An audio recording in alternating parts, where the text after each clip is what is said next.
लकीम चंद बहुत ही आलसी था। वो कोई भी काम नहीं करता था, बस दिन भर बेड पर पड़े पड़े सोता रहता था। रामू की पत्नी रामू से बोलती है, तुम कोई काम धंधा क्यों नहीं करते? कब तक बाप के पैसों पर आराम फरमाओगे? फिर रामू बोलता है, तेरा ड्रामा शुरू हो गया। रोज रोज मेरा दिमाग खराब करती हैं। जाओ अपना काम करो। मेरे पिताजी ने इतना सारा पैसा छोड़कर गए हैं, मैं क्यों काम करूं?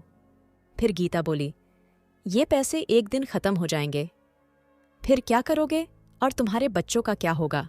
कभी सोचा है? फिर रामू बोला, हमारे पास इतना पैसा है, 7 पुस्तें खाएगी। तू जा, में दिमाग खराब मत कर। इतना कहकर रामू सो जाता है। गीता रोज रामू को काम करने को बोलती है, लेकिन रामू कुछ नहीं करता है। ऐसा ही करते करते 2 साल गुजर गए और रामू का सारा पैसा खत्म हो गया।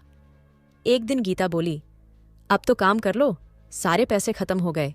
ये बात सुनकर रामू चौंक गया और बोला, ऐसे कैसे पैसे खत्म हो गए? मेरे पिताजी इतने सारे पैसे छोड़कर गए थे, अब मैं क्या करूंगा?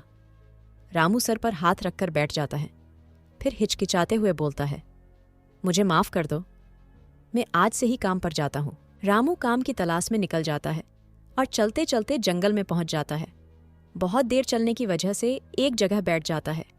फिर अचानक से घोड़े की आवाज आती है।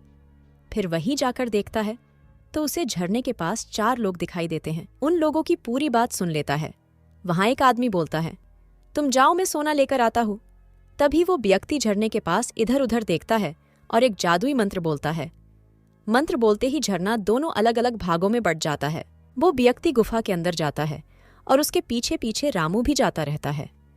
वो व्यक्ति वहां से सोना चांदी लेकर बाहर आ जाता है और मंत्र बोलकर बंद कर देता है।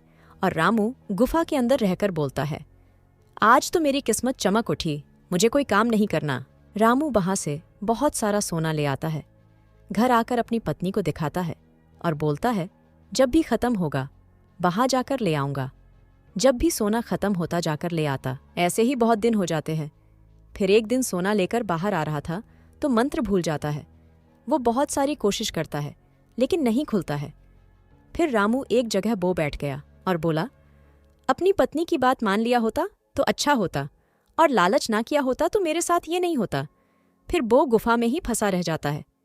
इसीलिए बोलते हैं, मेहनत ही करो, जो लालच करता है उसके साथ ऐसा ही होता है।